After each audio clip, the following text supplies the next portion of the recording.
वो एक मध्यवर्गीय फैमिली से बिलोंग करती है। वो एक आम महिला है जो आटे की चक्की में काम करती है। एकदम साधारण महिला है। इनके परिवार की आर्थिक स्थिति भी कोई ठीक नहीं है, लेकिन इनका प्यार अमूल्य है। तो चलिए आइए जानते हैं कि कैसे सत्यवती ने अपने कैंसर पर जीत हासिल की और उसके बाद कैसे लोगों को भी कैंसर पर जीत हासिल करने की हिम्मत दी।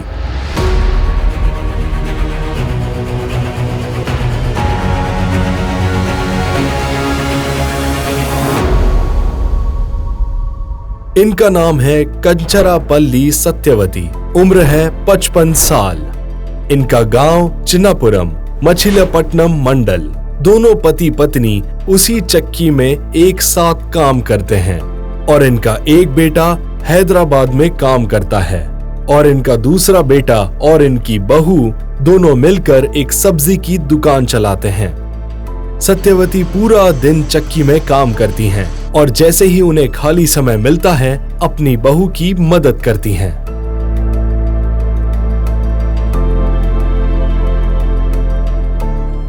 सत्यवती के सबसे पहले स्तन में एक गांठ आ गई। उनको लगा ये कोई मामूली गांठ है, इसीलिए उन्होंने कोई भी सर्जरी करने से मना कर दिया। लेकिन थोड़े टेस्ट कराने के बाद उन्हें पता चला कि उन्हें हो चुका है ब्रेस्ट कैंसर। सबको नमस्कार। मेरा गांव कृष्णा जिले के मछलीपट्टनम के पास चिन्नापुरम है।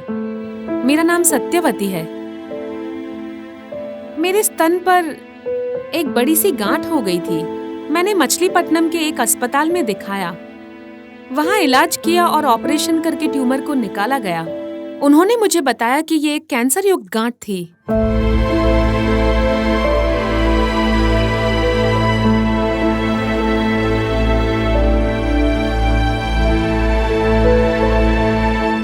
परिवार को सबसे पहले ये पता नहीं चला कि उन्हें करना क्या चाहिए, क्योंकि उन्हें लगा कि ये एक साधारण गांठ है।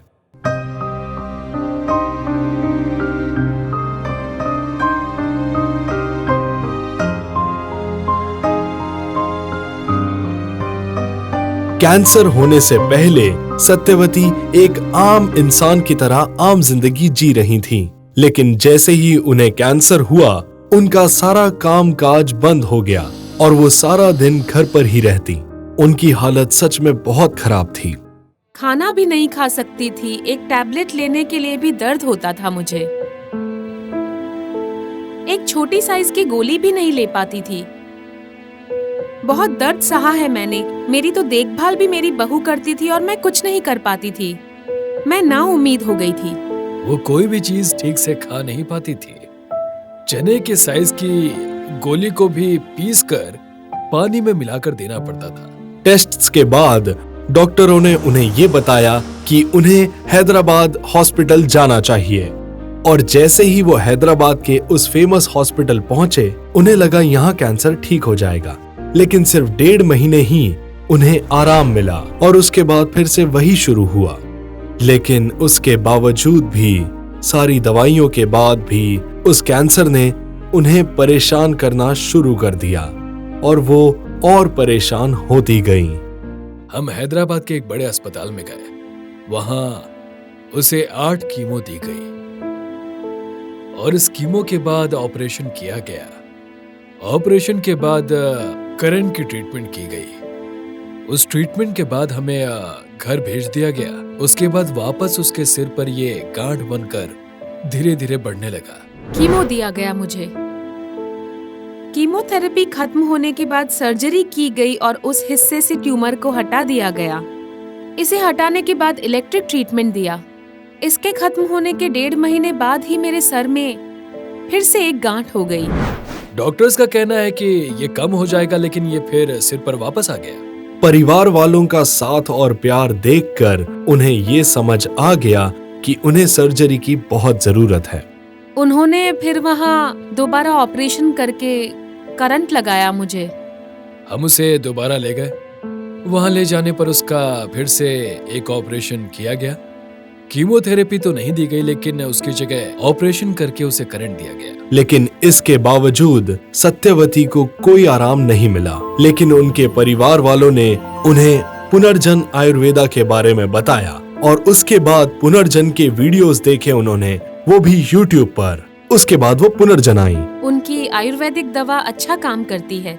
जिन लोगों ने इस्तेमाल किया उन्होंने हमें बताया, इसलिए हम भी वहाँ गए।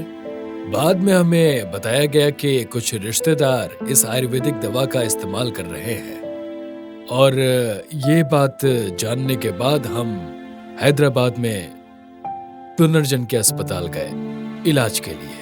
पुनर्जन आयुर्वेदिक कैंसर हॉस्पिटल ने सत्यवती को पूरी तरह से सपोर्ट किया और सिर्फ 6 महीनों में ही उनकी हालत और सुधरती गई और कुछ ही समय में सत्यवती जी अपने कामकाज में फिर से लग गई। पहले महीने में थोड़ा सुस्त था, फिर धीरे धीरे दर्द कम हो गया और सुस्ती भी कम हो गई। मैं बहुत खुश हूँ। हमारे पास एक आटा पीसने की चक्की है और मैं उसी में काम करती हूँ। मैं घर पर खाना भी बनाती हूँ। पहले जब मैं खाना नहीं बना पाती थी तब मेरी बहू ही खाना बनाती थी। मैं बहुत सुस्त थी और बहुत दुखी भी थी। मैं अब काम कर रही हूँ। मैं अब घर में और मिल में अच्छे से काम कर रही हूँ। आपकी इस दवा का उपयोग करने के बाद मुझे बहुत अच्छा महसूस हो रहा है। हम पुनर्जन अस्पताल की दवा का आयुर्वेदिक दवा का इस्तेमाल कर रहे हैं और उसका फायदा भी ये है कि अब वो बेहतर महसूस कर रही है और ये देखकर मुझे बहुत अच्छा लग रहा है। हम इसे 6 महीने से इस्तेमाल कर रहे हैं और फिलहाल अपने 6ठे महीने के इस्तेमाल के बिल्कुल अंत में हैं। पहले काफी जोखिम उठाया, अब खतरा नहीं है। खैर, हम अपना काम करने में सक्षम हैं और अपनी आटा चक्की हम फिर से शुरू कर पाए हैं। ये सब मुमकिन हो पाया सिर्फ और सिर्फ पुनर्जन आयुर्वेदा की वजह से और मैं डॉक्टर बोमू वेंकटेश्वर रेड्डी को तहे दिल से शुक्रिया अदा करता हूँ। ऐसा कहा उनके पति ने और उनकी पत्नी की कैसे हालत ठीक की ये बता रहे हैं। पुनर्जन अस्पताल के मुख्य डॉक्टर वेंकटेश्वर रेड्डी को मेरा प्रणाम। सत्यवती जी की बहू ने भी ये कहा कि वो पुनर्जन आयुर्वेदा से बहुत ही खुश है क्योंकि उनकी सांस अभी एकदम ठीक है। मेरा नाम कांचरपल्ली भवानी है। सत्यवती की बहू हूँ मैं। जब उन्हें कैंसर हुआ तो उन्हें बहुत कष्ट सहना पड़ा। जब उन्हें एक बड़े अस्पताल में दिखाया तो उन्हें कीमो दिया गया। वो तब भी ठीक नहीं हुई और काफी परेशान रही। वो जिस नर्क से गुजरी उसे कोई देख या समझ नहीं सकता। ये बयान करना तो नामुमकिन है। हमने पुनर्जन आयुर्वेद हॉस्पिटल के बारे में सुना था। यूट्यूब पर इधर उधर देखने के बाद हमें आपके माध्यम से दवाएं मिली और उनका उपयोग किया। मेरी सास को उन अंग्रेजी दवाइयों के बजाय इस आयुर्वेदिक दवा ने ज्यादा फायदा दिया। अब वो दुरुस्त हैं, मतलब वो अपना और घर का काम अच्छे से कर सकती हैं। अब वो पहले से बेहतर हो गई हैं और अब ठीक हैं। सर, पहले हम बहुत दुखी थे, लेकिन आपकी दी हुई दवा से मेरी सास बहुत अच्छी हो गई है। लगता है ये पिछले किसी जन्म का पुण्य ही है कि हमें आपसे मिलने का मौका मिला। मुझे कैसे पता चला ये तो मालूम नहीं, लेकिन आपकी दवा असर कर गई और इसे इस्तेमाल करने के बाद मेरी सास एकदम ठीक हो गई है। धन्यवाद पुनर्जन आयुर्वेद हॉस्पिटल। एक बार कैंसर संक्रमित हो जाने पर दोबारा होने की संभावना अधिक होती है। कैंसर से संक्रमित लोगों के लिए बीमारी के स्रोत का पता लगाया जाना और बिना किसी दुष्प्रभाव के इलाज किया जाना बहुत जरूरी है। पुनर्जन आयुर्वेदिक कैंसर हॉस्पिटल कैंसर रोगियों का उपचार कर उन्हें खुशहाल जीवन प्रदान कर रहा है।